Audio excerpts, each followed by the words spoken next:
الحمد لله وكفى سلام على عباده الذين اصطفى أما بعد أعوذ بالله من الشيطان الرجيم بسم الله الرحمن الرحيم والذين جاهدوا فينا لنهدينهم سبلنا سبحان ربك رب العزة عما يصفون وسلام على المرسلين والحمد لله رب العالمين اللهم صل على سيدنا محمد وعلى آل سيدنا محمد وبارك وسلم.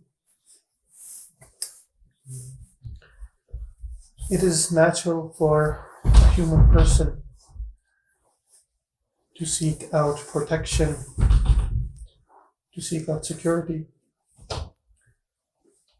If you look at the development of an embryo in the womb of the mother, they get the protection and the warmth that they're looking for in that womb. Allah Ta'ala gives that. And we find that in the Quranic story of people of the Kahf, people of the cave, when they saw that the environment that they were in, it's not conducive to Iman, it is not conducive to their growth, to their development, in their quest to become close to Allah subhanahu wa ta'ala, they also sought out protection. And Allah Ta'ala gave them that protection in that kahf, in that cave, where they were in a state of sleep for hundreds of years. So on a meta level, when we are looking for protection in contemporary times, when we find that our Iman is in danger, we should seek out those institutions, those structures that help us preserve our Iman, that help us preserve our ta'alluq with Allah subhanahu wa ta'ala. And so if we look at historically what those structures have been, these institutions of madaris, they are structures to protect us intellectually. They preserve the heritage, the inheritance of Rasulullah sallallahu alaihi wasallam, which is ilm. Also the structures of khanaqahs or zawiyas, these are the institutions that protect the kayfiyat or nisbat of Rasulullah sallallahu alaihi wasallam, the ikhlaqiyat of our Master sallallahu alaihi wasallam. Similarly, in recent times, if you look at the institution, the structure of Dawat and Tabligh, we find that the breadth that Allah Ta'ala has blessed this movement with, because Allah Ta'ala accepted or made maqbool, mihnat and striving of one person who was an amazing wali of Allah subhanahu wa ta'ala. And this has protected and preserved the calling of da'wat that Rasulullah sallallahu alaihi wasallam and the ashab of Rasulullah sallallahu alaihi wasallam, this was a very dominant feature in their life as well. So on a meta level, a person should be attached, ideally with all three of these mihnats, of these efforts of the deen.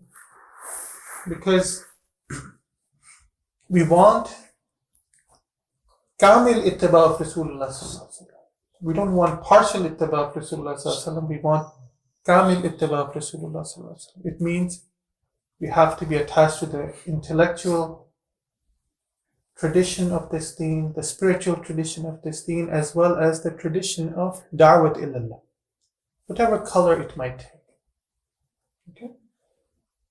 And similarly, when it comes on this is on a macro level, similarly on a micro level, on a personal level, we should look at things that help us protect ourselves. Just like in the past when people would go into the battle, including Rasulullah sallallahu alaihi wasallam and our blessed Sahaba Kiram Rizwanullahi Ajma'een, all of them, they would enter into battle. There were certain precautions a person would take. Right? So they would wear a helmet. In different times in our tradition, it was very different. Right? Helmets were worn, zirra as they used to call it. They would wear armor. And soldiers even nowadays wear armor. And back in the days, with their swords and spears, they also had what they call shields. all of that was on a micro level, on an individual level, pieces or things that would help protect and shield themselves. So if an arrow is coming, hopefully your helmet is protecting you from that, or your zirra, or your armor that you're wearing is protecting you from that. Or the shield that you're holding is protecting you from all the attacks from your enemies. So, on an individual level, on a micro level, inshallah, once we have attached ourselves to these institutions and structures on a macro level, we should bring things into our life that help us protect ourselves. So, the Quran Azim Shan, attachment to the Quran is like this helmet that protects our mind, that protects our sanity, that protects us intellectually.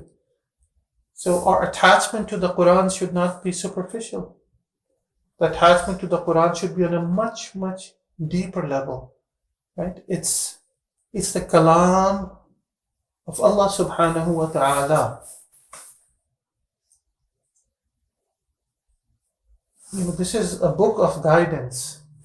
This is there to really give us meaning and purpose in our life. So Quran is there not as a kitab just for barakah, even though there's tremendous barakah in it. But think about it. This is the kalam of the master and the creator of the cosmos, of the universes, of what we see and what we don't see. Right? And so this is not something trivial. So our attachment to it should not be trivial either. So Quran, and as we know, the Quran is going to, on the Day of Judgment, become an intercessor on our behalf. Meaning, this person loved me or this person did not love me. That person read me and understood me and gave da'wah towards me, or this person did not do any of those things, right? And it's an amazing book for people who approach it with the right condition. That's the thing. People get inspired and motivated by Quran who approach this with the right, people will say mindset, but I would say with the heart set.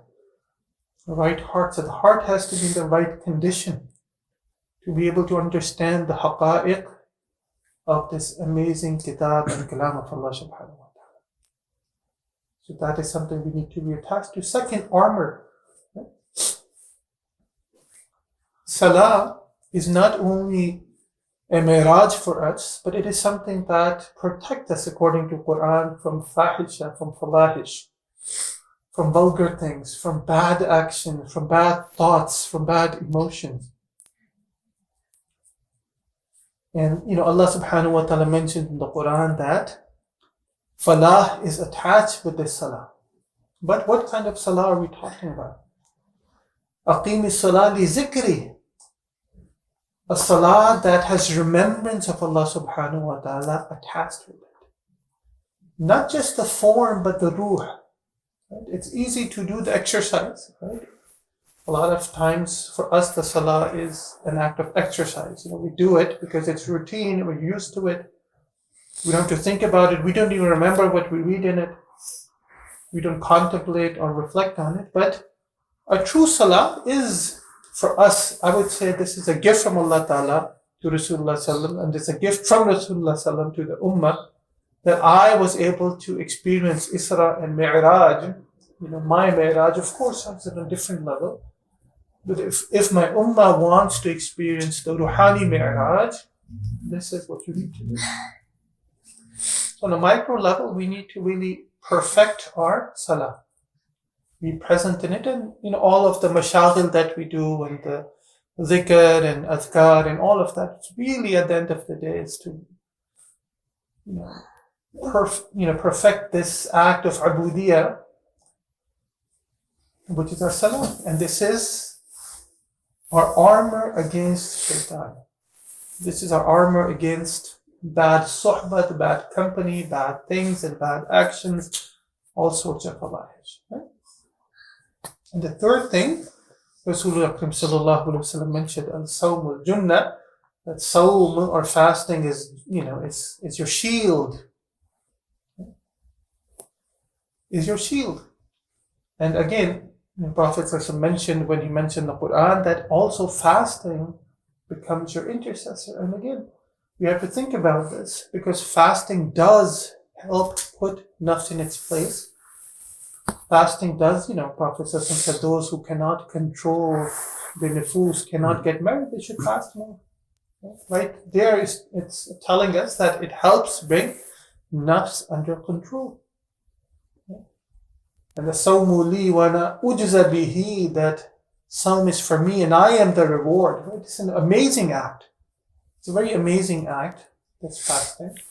And so why does Prophet say that it is your shield? Because it can become our shield, protect us.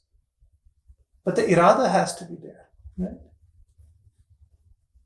If a soldier takes off their helmet and takes off their armor and throws away the shield, now they are in a very exposed situation. Even the slightest, attack with a sword or with a spear is enough to bring the soldier down. And so when we don't take care of our fast like we're supposed to, as Prophet mentioned, and we mentioned this before, that for some people, they will not get anything out of their fast but hunger and being thirsty. Meaning they're not connected with the fast, they don't understand the spiritual inner dimensions of fasting.